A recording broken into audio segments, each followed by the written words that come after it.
What's up, folks? Kevin Ellup on set from ksound.com.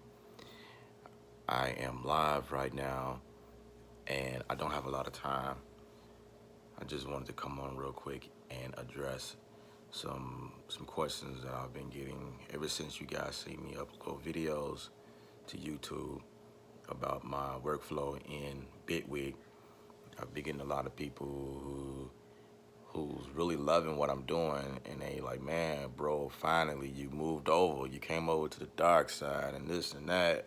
And then I got the others that saying, bro, you were the one who had me switch to Studio One, and blah blah blah. Or bro, like, uh, if you worried about the workflow aspect, and like, if you frustrated, why not just go back to Logic Pro? Because some of you guys know that um, I came from Logic Pro to Studio One. So basically, I wanted to address the issue with my workflow in this video, hopefully. No, I did not move from Studio One to Bitwig. Bitwig is in addition to my workflow. So because of that, I am uploading a lot more videos showing my workflow in Bitwig. Now, my frustration with Studio One is there's many factors like um, music production. Like first and foremost, it was the MIDI deal. Like the MIDI does not line up, and I'm not the only one that this situation is you know major. I have quite a few of you guys who works using MIDI keyboards, and it's not syncing up for you guys either. So it's not a setting issue on my part. Ever since I announced that the first time that I was having troubles with like inserting MIDI like the way that I wanted, I had people who say, "Well, change your block size, decrease your block size." I've done that, and it actually works better that way when your block size is decreased. However, when you start producing more tracks in your production, that block size needs to be increased because you need more of the CPU power to support the instruments that you're loading and using, right? So then we fall in the same boat, okay? MIDI not really catching on like it's supposed to. And for that reason, it was always something in the back of my head like, okay, so why do I have to adjust the block size in Studio One when I don't have to adjust the what is called buffer size in Logic or in Machine or even Ableton Live, because I use Ableton Live. Well, I don't use it, but I've used it a couple of times to see if that's something I wanted to do, and or Reason is another one. Like I don't have to adjust anything. Like everything works perfectly, but then when I get to Studio One, it's like, I don't know what's really going on. You know what I mean? So I dealt with the issue for a while, and then like it just started to be for me, guys. For me, like I don't want to deter anybody. I am not moving away from Studio One. I am still a heavy Studio One user. I will still upload videos using Studio One. Right now, Bitwig is kind of where I am as far as music production and getting ideas out real quick or whatever. I still love Studio One and how and the workflow in it in terms of like mixing and mastering and like just doing like stuff like that. But when it comes to being creative, um, I think Bitwig got that on lock. And the other reason is that you guys can chat, like send me a message if you want to, if you got any questions or whatever, drop a question or whatever.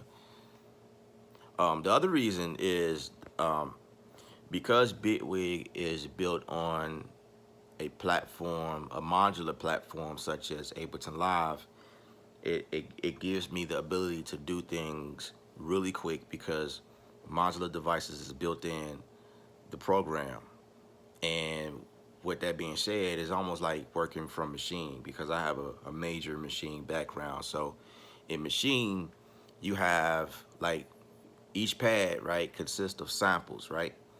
And on each pad, because it consists of samples, there is a sample engine behind it, and this engine consists of functions like ADSR, attack, release, sustain, decay, things like that.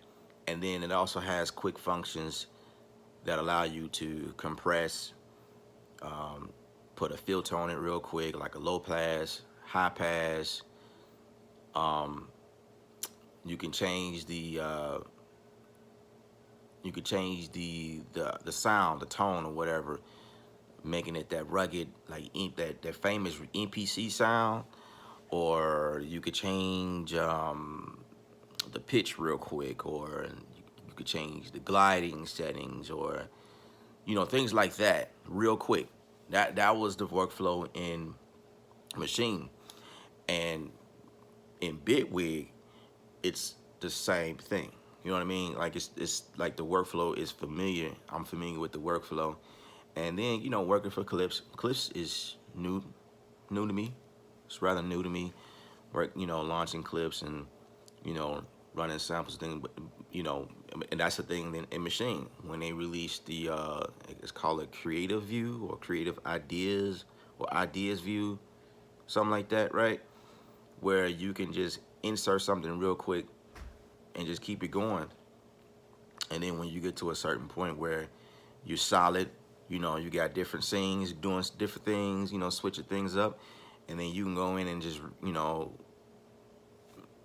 pretty much perform the scenes, hit select the scenes, and then make it, print out on the arranger view. That right there is like, that's pretty cool to me. I like that. Now, here's the other thing. I am more so a linear based producer. Like, I have it locked. That's how I've been doing things for so many years. So I'll start a track. I kind of have a concept and idea in my head. Like, okay, I usually start the song off real light, like piano, strings, whatever, stuff like that, pads in the beginning, maybe a melody, introduce the melody in the intro, and then come in with the beat, like the verse after that, and then maybe the pre-chorus, and then the chorus, and then something drop out and go back into a verse, that type of thing. So it's like I got to arrange a concept on lock or whatever, but dealing with clips, um, introduce another. Actually, the idea of working for clips is the same idea that I used to work from when I first started making beats, making music, and whatnot. Like a lot of you guys I've seen, you would create like a 4 bar, like something. You just go in and start creating and create like a 4 bar loop or 8 bar. Like that's the first thing you create. So clips is kind of the same thing, and then you'll go and like duplicate everything, and then start taking away, blah blah blah blah, whatever. I just think like the clips view, or the clips launching, is the same concept, but it's faster. Because in clips, you can just hit play, like select your scene, and display whatever you want, like in the matter of a click, and there you go, you right there. You can display that or whatever. So to have that ability along with the linear workflow, that's something I was interested in. I was like, that makes sense. So like me being a linear based producer, and then add on top of that, you know what I mean? That is the part that, yeah, that okay, it made sense for me to go. And okay, why Bitwig? Not why not Ableton Live, right? So I'm still looking at Ableton Live, but um, I think my situation here is that I already have the Machine Jam. I already have the Machine Jam, and when I found out that it works perfect with Bitwig, it just made sense. I'm like, you know what? I already got it. Instead of dropping like over $1,000 to get Ableton Live, that whole setup with the push, I already have this. Bitwig was like maybe, I don't know, 300, 400, 500. Can't remember how much it cost. To get Bitwig, and it was like, let me try that. I had Bitwig for a while though, and just like, I don't know, some of you guys may know my story as to like how I picked up the machine. Like when I bought the machine, it took me like 6, 7 months to actually plug it in and use it. Because when I took it out of the box the first day that I got it, I was like, nah, I can't get it. You know what I mean? I put it down and I kept working in Logic. And then I seen a couple of videos and I was like, oh, this thing is serious. So ever since then, like, I picked up machine, and this was the Mark 1 version. This was like the very first one. I picked it up and just kept going, and machine has just been a part of my workflow ever since then. So Bitwig kind of been the same. This is the same concept with Bitwig. I had it for a while. I dabbled in it a couple times, and there was some things about it I didn't really care for. I'm like, man, it's not what I'm used to. So I put it down. It's just been on my computer for, I don't know, probably like a year. and then when I realized, like, I don't know, I realized that I needed to open it up again and really give it a second thought, give it a second chance, because when I started considering Ableton Live for real, I'm like, I got Bitwig. Bitwig does the same thing, essentially. So open it up again. I just kind of been enjoying the workflow from it. So I am not leaving Studio One. Please do not like mistaken that. Like I am not. I'm not leaving. I'm not leaving. So for you guys, Studio One users, like, please stick around. Do not unsubscribe. It's just I'm diving deep into another area, like in addition to the channel. It's kind of how I think about it. You know what I mean? So right now, because Bitwig is a little hot on my street, on my block, I'm talking more and more about Bitwig versus Studio One. Like, I've uploaded several videos on Studio One, and I know there are some updates coming up, so I'm gonna hit those. The updates that's been hitting lately just been performance. Yeah, it's just been like more so like a performance update. Them fixing things here and there, and they kind of inch out a couple of features or whatever. But as things come, I'll do things. I got a project right now that I'm mixing, or they getting ready to start mixing. And I'm pretty sure I'm gonna upload some videos as I'm mixing that project, showing you guys some stuff. So like, don't give up on me. I'm still a Studio One user, but I'm also a Bitwig user, and I probably will be uploading some Logic Pro stuff, because Logic Pro is supposed to be getting a major overhaul in the next version. So I will be like uploading some things like that. See, this channel is everything music production. Like, I hate it when some of you guys put me in a box, you know. Oh, so you going back to Logic? No, man. It's just, if Logic got what I need at that moment, I'm gonna use Logic Pro for what I need. And more than likely, I'm gonna bounce it down and then upload it in Studio One. Same here. Like, I'm gonna do all of my production stuff in it. Probably not. Like, I'm gonna try to use Bitwig for what it is, and I still have the ability to add you know, third party